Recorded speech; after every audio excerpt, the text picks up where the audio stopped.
This is the Tata Harrier EV and it's the first Indian car to get drift mode.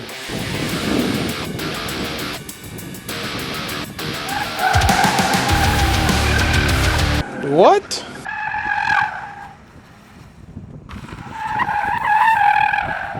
Tecnologia!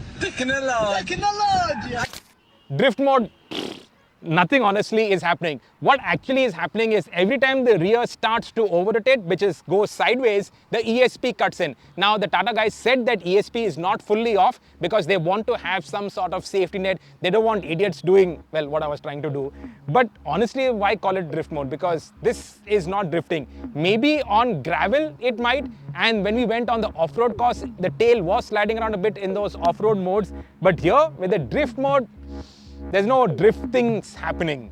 Now the reason why it gets this so-called drift mode is because the drive goes not to the front wheels, but to the rear wheels. The Harrier EV is natively rear-wheel drive, which in effect makes it superior to the ICE Harrier, which is only front-wheel drive. And that's not it. The Harrier EV also gets the option of all-wheel drive. QWD means quad-wheel drive. That is marketing speak for all-wheel drive. And thanks to electric propulsion, all-wheel drive is back in Tata Motors' portfolio. Moving from front-wheel drive to rear-wheel drive means a complete re-engineering of the platform. This is still called the Harrier, but in effect, this could be an all-new car because the driving is completely different.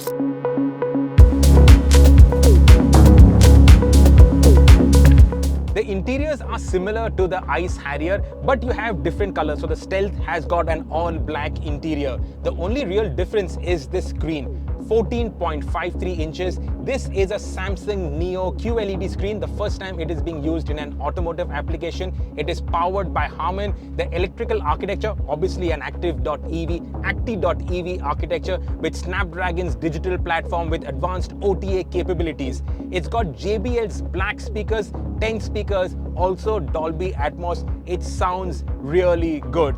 The drive mode selector, well, it's similar to the ICE Harrier, but it's similarly fiddly to use just like the ICE Harrier.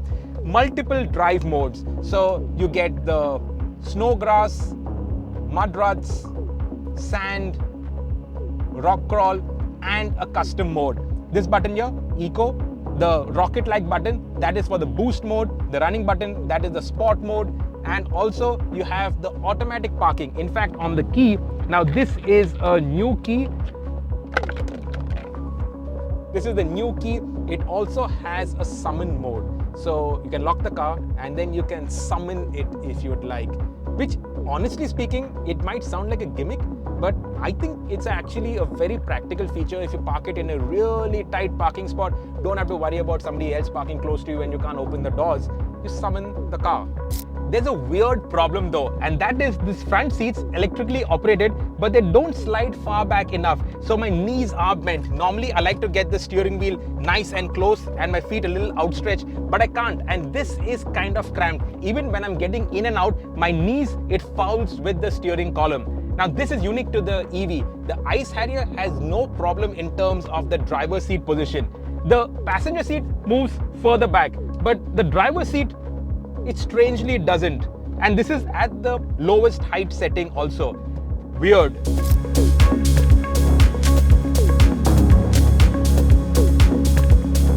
There's a completely flat floor, no transmission tunnel, and that tells you this is a new floor plan. So now this is easier for the rear seat passengers also, the guy sitting in the center. And as you can see, the under thigh support is actually pretty good. You tuck your toes under the front seat, you get decent under thigh support. This is actually one of the nicer electric cars to be seated in. Also, the seat backs, the headrests have got these wings. Headroom is also good. I got some, this is what, 3-4 inches of free headroom. You obviously have your panoramic sunroof. So this is actually pretty good.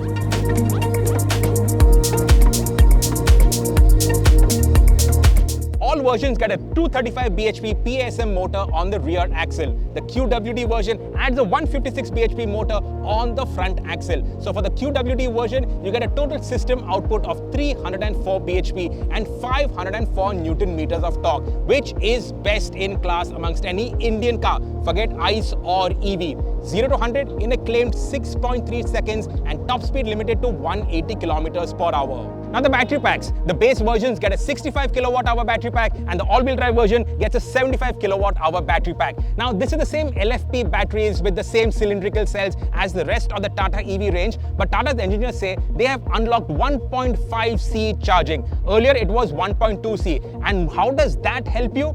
In 15 minutes, you get 250 kilometers of range. The claimed range for the all-wheel drive version is 622 kilometers. That's on the MIDC cycle, not the WLTP cycle. But Tata Motors says in the real world, you should get between 460 and 490 kilometers of range.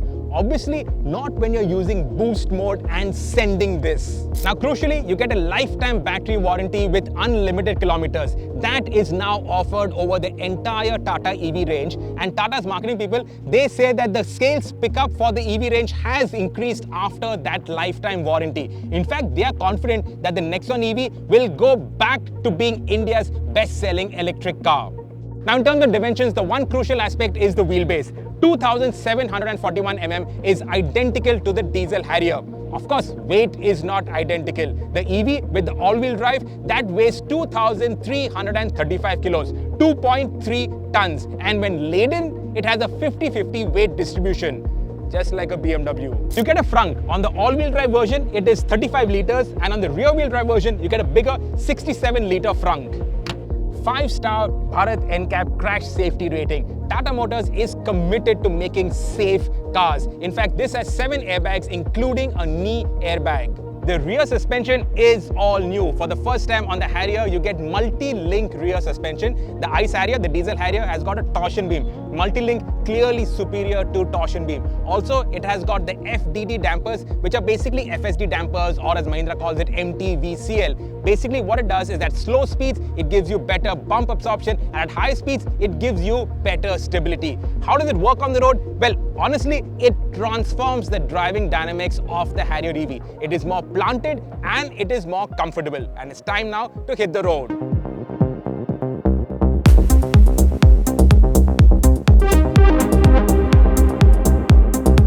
Now, why do I say that front-wheel drive is better than rear-wheel drive? When you're doing these regular cruising speeds, 60, 80 kilometers per hour, you're really not going to make out any difference.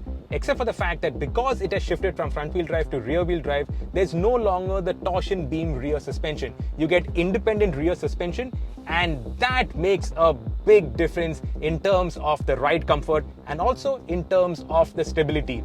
So the diesel Harrier, the ICE Harrier, it's got a torsion beam rear, and that's not an independent rear suspension. Basically, the right and the left wheels, they don't move independently. Whereas now with this 4-link setup, the right and the left rear wheels, they do move independently. So if the right rear hits a bump and the left rear is on a straight patch, it won't get jolted around so much. And that's why over bumpy roads, there is a big difference.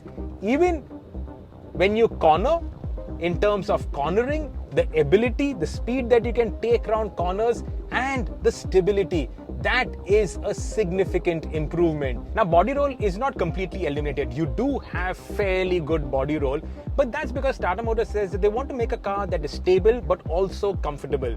And honestly speaking, that's what everybody would want, right?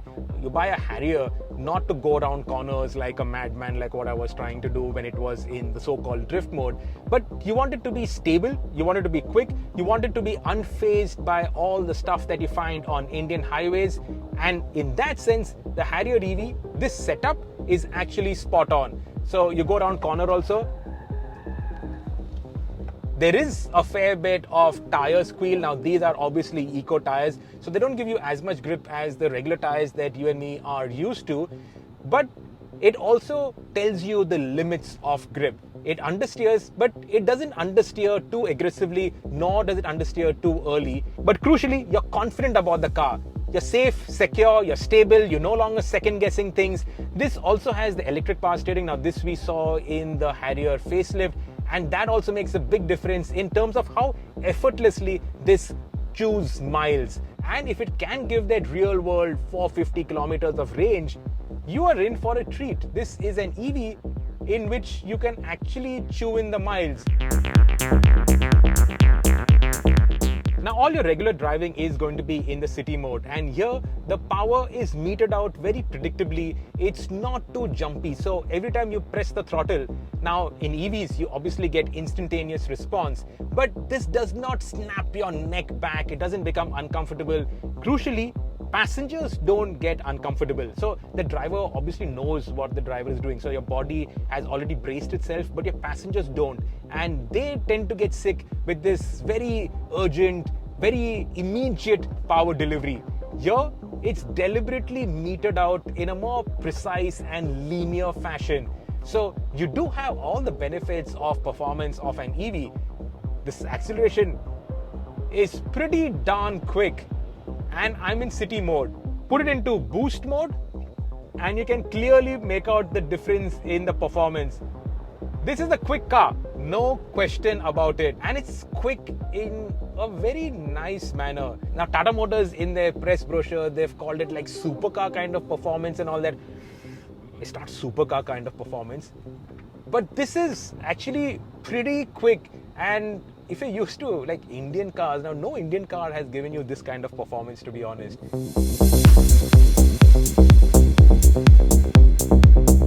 Now, how different is the Harrier EV from the diesel Harrier? Now, honestly, I'm a little nervous that you guys are going to shoot me, we, Evo India, thrill of driving and everything. But fact of the matter is this electric Harrier is a better Harrier than the diesel Harrier. A, it is far quieter, far more refined. B, ride comfort is better. C, handling is better. D, the performance is obviously so much better.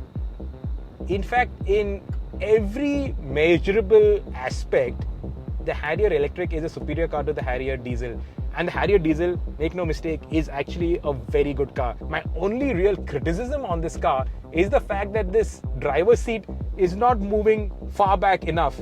But apart from that, there really is nothing to criticize. Also the fact that why give a drift mode when it does not drift? This is like you're getting a banana but you can't eat it.